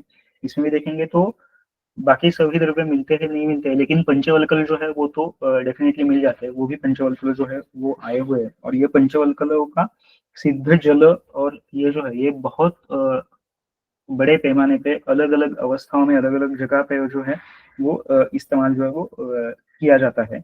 विशेषतः स्थूल, सुकुमार रुग्ण, पित्त प्रधान और रक्त दुष्टि जिनमें है, इस तरह की का रुग्ण विशेष जब है, तब ये गण जो है वो बहुत ही काम में आने वाला जो है वो है। फलश्रुति में देखेंगे तो व्रण्य इस तरह का पहला ही आया है। तो व्रण्य, व्रणाय हितकर, वर्ण के लिए हितकर, तो किस किस तरह से जो है वो हितकर हो सकता है। तो इसका क्वाथ जो है वो धावन के लिए इस्तेमाल कर सकते हैं। इसके सिद्ध स्नेह जो है वो प्रतिसारण के लिए, अभ्यंग के लिए जो है वो यूज कर सकते हैं। ये सभी जो है वो वल्कल है, तो ये वल्कल जो है वो वर्ण के ऊपर रख के जो है उसके बाद वर्ण बंधन जो है वो करके जो है वो इस्तेमाल कर सकते हैं। उसके बाद भग्न साधन, भग्न संधि करने वाला या भग्न के लिए हितक। तो भग्न संधान के लिए जो है वो एक तो कषाय रस होना चाहिए वो, और दूसरी चीज है कि शीत गुण जो है वो भग्न के उपक्रम में अत्यंत आवश्यक इस तरह का है। तो ये सभी वल्कल जो है वो ऊपर भग्न स्थान के ऊपर रख के भग्न स्थापन करके जो है वो उसके बाद बंधक अगर किया हमने, तो वो पूरा का पूरा शैत्य जो है वो पूरा अस्थि तक जाके जो है वो संधान के लिए जो है वो बहुत अच्छी तरह से जो है वो मदद करने वाला ऐसा कारगर साबित होता है। मेद, पित्तास्त्र, पित्तास्त्र रक्त पित्त, इसमें भी साक्षात स्तंभन के लिए जो है वो इस्तेमाल किया जाता है। और मेद, पित्त और रक्त, ये जो है ये थोड़ा डेडली कॉम्बिनेशन इस तरह का है, क्योंकि जहां जहाँ पे पित्त मेद इस तरह का कॉम्बिनेशन आता है वो चिकित्सा करने के लिए जो है वो थोड़ा कठिन इस तरीके का हो जाता है, क्योंकि विरुद्धोपक्रमत्व इसमें आता है। इसीलिए आप देखोगे तो पित्तज प्रमेह जो है वो सीधा याक्य इस तरह का बोला गया हुआ है। तो जिन जिन रुग्णों में इस तरह का पित्त मेद इस तरह का कॉम्बिनेशन रहता है, स्थूल सुकुमार पित्त प्रधान और रक्तरुष्टि, इस तरह के व्यक्ति जो है वो रहते हैं, उनमें ये निग्रोधारी गण जो है वो अलग अलग तरीके से जो है वो इस्तेमाल कर सकते हैं। योनि रोग निवारण विशेषतः प्रदर में, जहाँ पे योनि धावन के लिए उसका क्वाथ जो है इसका ये इस्तेमाल कर सकते हैं। उदर पिचू के लिए भी इसका क्वाथ या सिद्धवृत्त जो है वो यूज कर सकते हैं। योनि पिचू में भी इसका सिद्धवृत्त जो है वो यूज कर सकते हैं। तो इस तरह से जहां जहाँ पे पित्त की दृष्टि है, स्निग्ध तीक्ष्ण उष्ण और द्रव गुण के कारण, जहाँ पे रक्त मेद क्लेद इन दूषों की इन्वॉल्वमेंट है, योनि की इन्वॉल्वमेंट है, जहाँ पे स्तंभन अपेक्षित है और जहाँ पे निराम अवस्था है, ऐसे सभी जगहों पे जो है वो हम निग्रोधरी गण का प्रयोग जो है वो कर सकते हैं। वट निग्रोध पिप्पल सदाफल उदुम्बर। सदाफल एक बिल्व को भी कहा जाता है, लेकिन यहाँ पे सदाफल उदुम्बर से अपेक्षित है। रौद्र युग्म रौद्र और शाबल रौद्र, जम्बूद्वय जम्बू और काकजम्बू, अर्जुन कपीतन, ये कपीतन है, फाइकस की ही वैरायटी है। सोमवल्क कट्टल, प्लक्ष आम्र वंजुल वेतस, प्रियाल,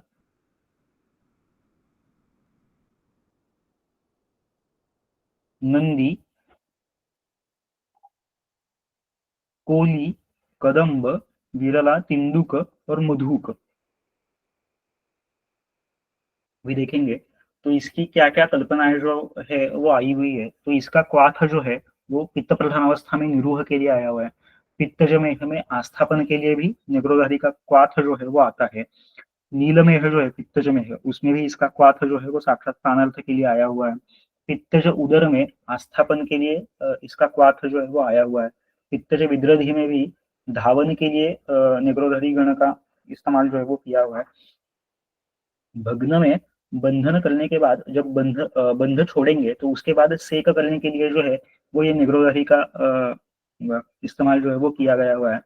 जहाँ पे वर्ण विशुद्ध है या पित्तदुष्ट वर्ण है, वहां पे क्षालन के लिए जो है इसका इस्तेमाल किया गया है। शुद्ध वर्ण में रोपण के लिए जो है वो इसका प्रक्षालन करो, आलेप करो, घृत तैल रसक्रिया चूर्ण बल्कि किसी भी तरह से इसका इस्तेमाल जो है वो करने के लिए आया हुआ है। इसका सिद्ध घृत जो है वो पूयरेतस इसमें निर्दिष्ट है। पित्तज शोथ में इसका सिद्ध घृत आया हुआ है। पित्तज गुल्म जो रुक्ष और उष्ण इन गुणों के कारण बढ़ा हुआ है, वहां पे संशमन के लिए इसका सिद्ध घृत भी आया है और सिद्ध क्षीर ये भी आया हुआ है। कल्क और चूर्ण ये अगर देखेंगे तो पित्तदुष्ट स्तन्य में इसका मधु के साथ लेहन करने के लिए आया है। पित्त विसर्प में भी इसका कल्क या चूर्ण जो है वो बाह्यतः लेपन करने के लिए आया हुआ है।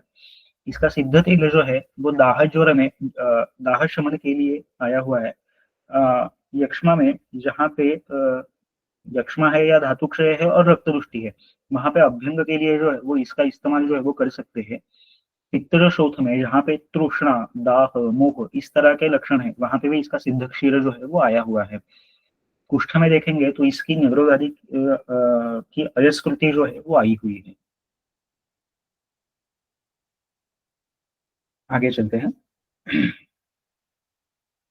एलादि एलायुग्म तुरुष्क कुष्ठ फलिनी मांसी जलध्यामकम स्पृक्का चोरक चोच पत्र तगर स्थौणेय जातिरसाः शुक्तिः व्याघ्रनखो अमराव्ह अगुरुः श्रीवासकः कुङ्कुमं चण्डा गुग्गुलु देवधूप खपुराः पुन्नाग नागाभयम्। एला युग्म एला और बृहद एला, तुरुष्क तुरुष्क सिल्हक ये भी एक निर्यास विशेष है। कुष्ठ फलिनी प्रियंगु माउसी जटा माउसी जल तुषीर, ध्यामक, रोहिष, स्पृक्का। स्पृक्का ये भी एक सुगंधी द्रव्य है। डल्लन ने उसका वर्णन जो है वो कुटिल पुष्प, जिसका पुष्प जो है वो कुटिल पुष्प है, सुगंधी है और उत्तरापथिक, नॉर्थ में मिलने वाला इस तरह का द्रव्य जो है वो दिया हुआ है। चोरक, चोच, चोच त्वक, पत्र, तगर, स्थौणेय, स्थौणेय, स्थौणेय कहीं कहते हैं उसको, या हिंदी में थुणेल कहते हैं। जाति रस, बोल, शुक्ति और व्याघ्र नख, ये नखी जो है, ये नखी के 5 प्रकार जो बताए हुए उसमें से ये 2 प्रकार है। तो व्याघ्र नख जो है वो बृहत नखी या बृहत नख ऐसा है, और शुक्ति जो है वो उसका ही एक प्रकार है जो छोटा वाला है, इस तरह से आया हुआ है। अमराव, देवदार, अगुरु, श्रीवासक, गंधाभिरोजा जिसको कहते हैं, सरल निर्यास, कुंकुम, चंडा, गुग्गुलु, देवधूप, सर्जरस,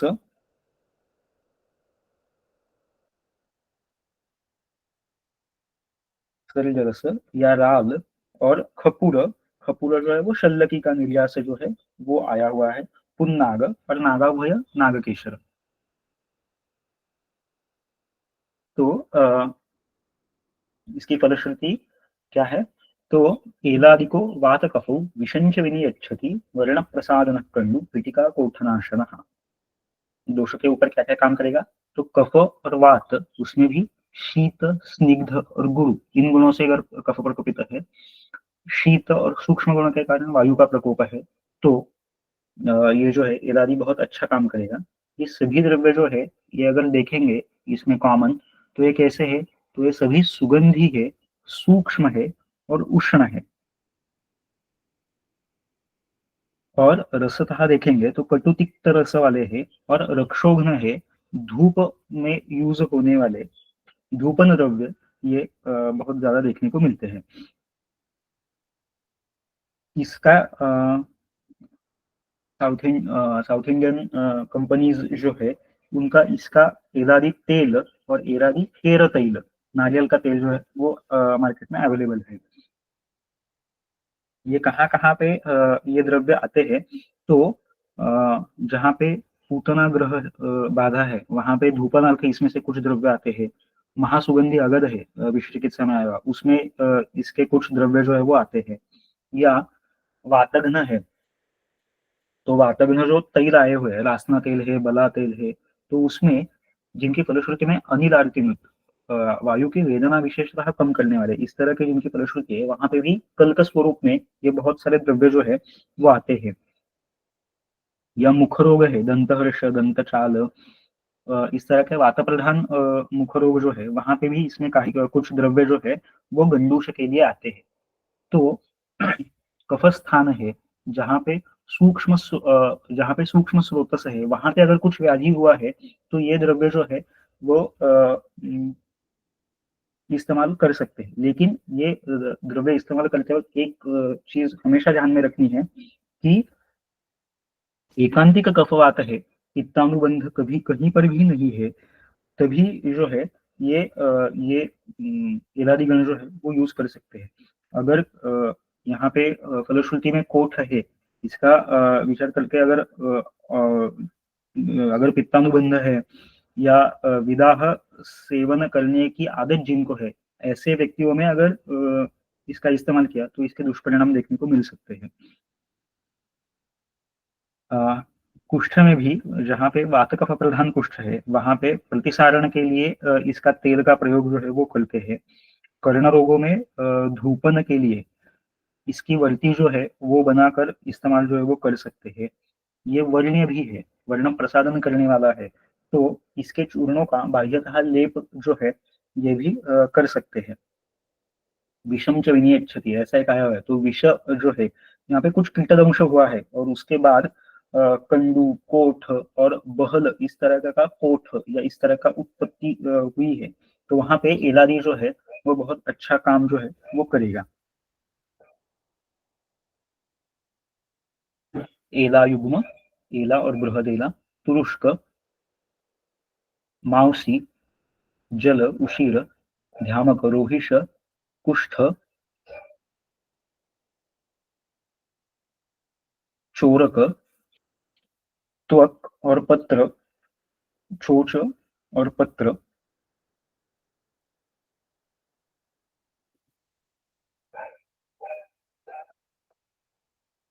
तगर, स्थौणेय,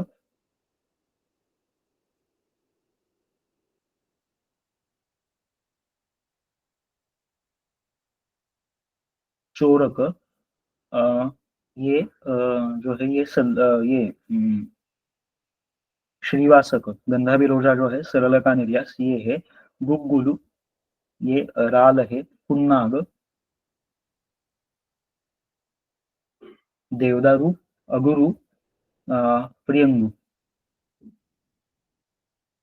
फलिनी जो है वो केशर, ये जो है ये तीन स्प्रुक्का है। स्प्रुक्का से दक्षिण भारत में अलग द्रव्य लेते हैं और उत्तर भारत में जो है वो अलग द्रव्य लिया जाता है। जो मैंने बताया डल्हन ने कुटिल पुष्प, सौगंधिक, उत्तरापथिक, तो ये जो है ये उत्तर भारत में लिया जाने वाला द्रव्य है, और ये जो है ये दक्षिण भारत में ये द्रव्य जो है वो लिया जाता है स्प्रुक्का के नाम से ही। आगे चलते हैं। श्यामा, दंती, द्रवंती, क्रमुककुटर्णा, शंखिनी, चर्मसावहा, स्वर्णक्षीरी, गवाक्षी, शिखरी, रजनक, छिन्नरोहा, करंजाः, बस्तांत्री, व्याजिघातो, बहलबहुरसः, तीक्ष्णवृक्षात् फलानि, श्यामाद्यो, हन्तिगुल्मं, विषम, अरुचिकफौ, रुद्रजं, मूत्रपृच्छम्। श्यामा, कृष्णमूलत्रिवृत, दंती, द्रवंती, क्रमुक, पूग, कुटर्णा, अरुणमूल त्रिवृत जो है वो, शंखिनी, चर्मसावहा, सप्तला, स्वर्णक्षीरी, स्वर्णक्षीरी जो है वो, गवाक्षी, इंद्रवारुणी, शिखरी, अपामार्ग, रजनक, कंपिल्लक, छिन्नरोहा, गुडूची, करंज, बस्तांत्री, वृद्धदारू, व्याधिघात, आरगवध, बहल, शिग्रु, बहुरस, इक्षु, तीक्ष्ण वृक्षात फलानी, तीक्ष्ण वृक्ष, पीलू, वो पीलू के फल जो है वो आना भेदन करने वाले हैं। तो ये भेदन करने वाले जो द्रव्य है ये सब इकट्ठा इसमें आए हुए हैं। तो ये सभी देखेंगे तो ये सभी द्रव्य जो है वो कैसे है, तो दोषानुलोमन करने वाले, अधोभागहर, तीक्ष्ण प्राय, इस तरह के ये सभी द्रव्य जो है वो है। तो सुश्रुत में भी ये गण आता हुआ है। सुश्रुत में इसके फलश्रुति में आनाह, उदर, विडभेदी, तथैव उदावर्तनाशनः, उदावर्त का नाश करने वाला, इस तरह से अलग बोला हुआ है, जो यहाँ पे नहीं है। यहाँ पे सिर्फ गुल्म, रुद्रजा, मूत्रकृच्छ और विष, ये सभी जो है ये वायु की गति अनुलोमन करने वाले, दोष संघात का विलयन करके उसको बाहर निकालने वाले, इस तरह के सभी द्रव्य जो है वो यहाँ पे आए हुए हैं। आप आगे भी पित्तोदर में देखोगे तो उसमें भी श्यामा, त्रिवृत, त्रिफला ऐसे कुछ द्रव्यों से सिद्ध क्वाथ का निरूह जो है वो उसमें आया हुआ है, देखने को मिलता है।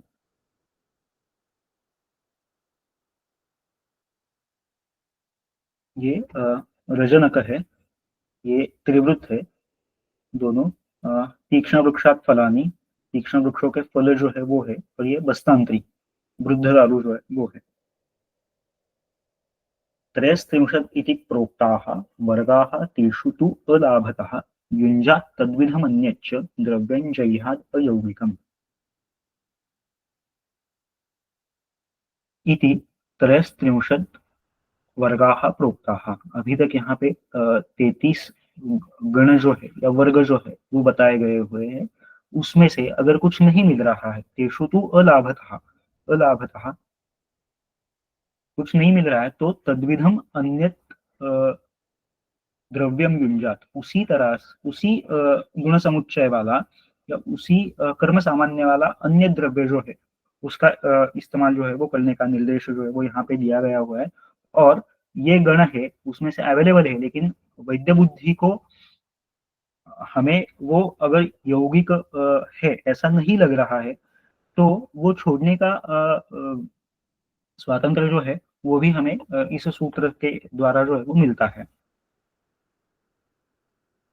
एते वर्गा दोषदूष्याद्यपेक्ष कल्कक्वाथ स्नेहलेहादियुक्ताः पाने नस्ये अनुवासने अन्तः बहिर्वा लेपाभ्यङ्गैः घ्नन्ति रोगान् सुकृच्छ्रान्। ये सभी वर्ग जो है बताए गए हुए, इनका उपयोग किस तरह से करना चाहिए, तो दोष दूष्यादि अपेक्ष, दोष दूष्य इत्यादि, इत्यादि में क्या क्या आता है, तो वो 12वें अध्याय में जो है दोष भेदीय में वो आ गया।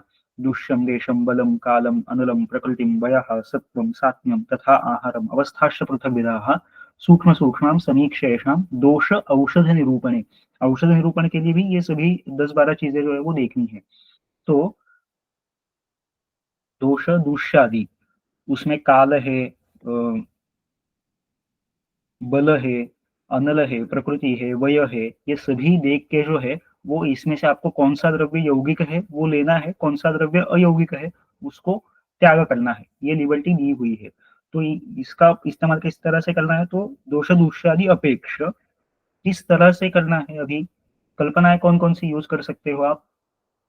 कल्क क्वाथ स्नेह लेहादि युक्ता पान नस्य अनुवासने अंतर्बहिर्वा, मार्ग कौन कौन से यूज कर सकते हैं, तो पान के लिए दे सकते हैं, नस्य के लिए दे सकते हैं, अनुवासन के लिए दे सकते हैं, अभ्यंतर दे सकते हैं, बाह्य दे सकते हैं, धूपन के लिए दे सकते हैं, निरूहण के लिए दे सकते हैं। इन नंबर ऑफ प्रयोग मार्गों से जो है वो आप ये इन द्रव्यों का प्रयोग जो है वो कर सकते हैं। लेप से कर सकते हैं, अभ्यंग से कर सकते हैं, लेपाभ्यंग ही धंति रोगान सुकृष्णान। और सुकृच्छ अत्यंतिक दुष्कर, जीतने के लिए बहुत कष्ट पड़ेगा, इस तरह के रोगों का अच्छी तरह से नाश जो है ये कर सकते हैं।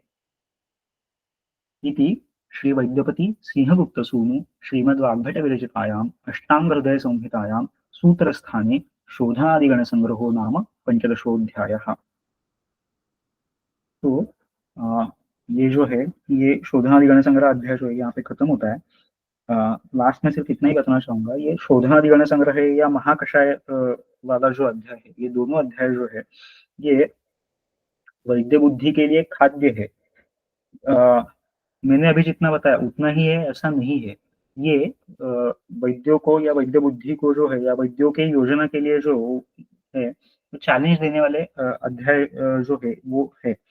तो आप कितने विविध तरीके से इसका इस्तेमाल कर सकते हो, कितने विविध तरीके से उसका इस्तेमाल करके जो है वो अत्यधिक अचूक चिकित्सा प्रयोग की तरफ जा सकते हो, ये इसके ऊपर हमेशा विचार कराने वाला जो है वो ये अध्याय है। अलग अलग कल्पना, अलग अलग विचारणा, अलग अलग योग, इनके द्वारा जो है वो शुद्ध चिकित्सा की तरफ जो है वो हम बढ़े।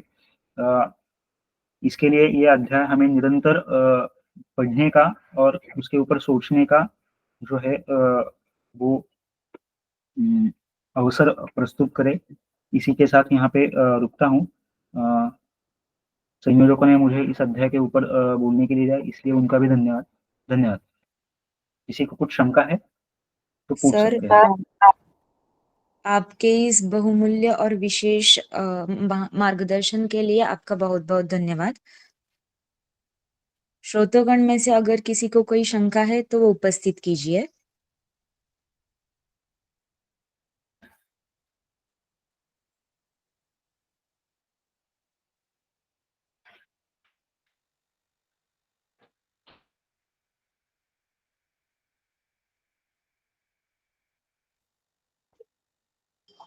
सर नमस्कार। हेलो। हाँ बोलिए ना। हाँ, एलादिगण के बारे में आपने क्या बताया था कि उसके बारे में इसमें नहीं देना है, यानी किस की खबरदारी लेने के लिए, हाँ, वो एक बार फिर से बताएंगे। एलादिगण जो है ना वो एकांतिक कफवात प्रधान अवस्था है तो उसमें ही लेना है। जहाँ पे पित्त का थोड़ा सा भी अनुबंध अगर लग रहा है तो वहां पे उसका इस्तेमाल जो है वो नहीं करना चाहिए। या कई पेशेंट्स में विदाह सेवन करने विदाही अन्न जो है या विदाही चीजें जो है वो सेवन करने की आदत सी होती है, तो उनमें भी जो है ये इलादीगण का प्रयोग करते वक्त थोड़ी सावधानी जो है वो बरतनी चाहिए।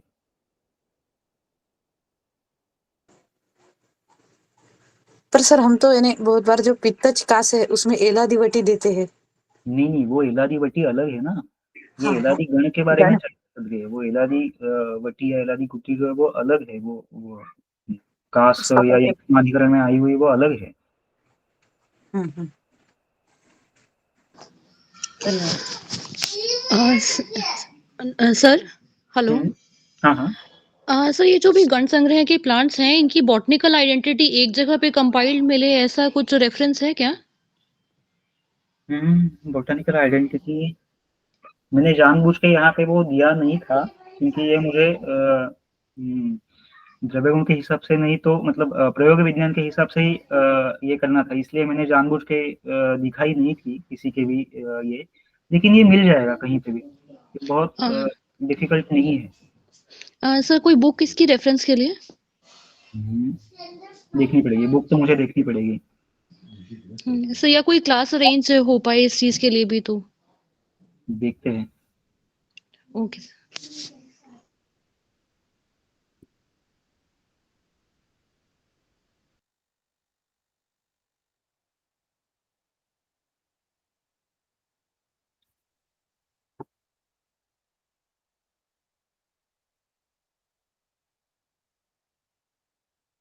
किसी को और शंका है?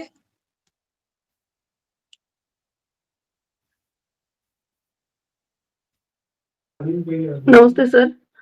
हम्म, सर फानिंजक म्हणजे फणिज्यक मराठी में उसको फांगड़ा कहते हैं। काय सर? मराठी में उसको फांगड़ा कहते हैं, फणिज्यक को। आंगळा. हम्म, ओके. आणि सर कुशकाश हे आहेत ना, हम्म, त्याच्यामध्ये तुम्ही ते चामर पुष्प असं सांगितलं. हम्म। तर कुश आणि काश दोन्ही एकच की वेगळे वेगळे आहेत? नहीं, अलग अलग है। ओके. पण शितिवारकला पण तसंच नहीं, म्हणजे फुल येतं स्पाइकमध्ये. क्षितिवारक जो है वो मराठी में उसको हररू कहते हैं। हां. हाँ, तो वो अलग है। ओके. Thank you sir. अच्छा, जी ओके आपको मिल जाएगा बाद में यूट्यूब लिंक पे। ओके।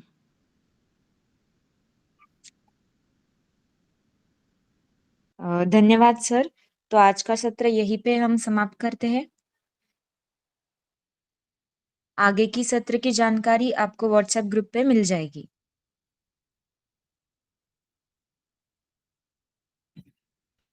Thank you. यस, धन्यवाद।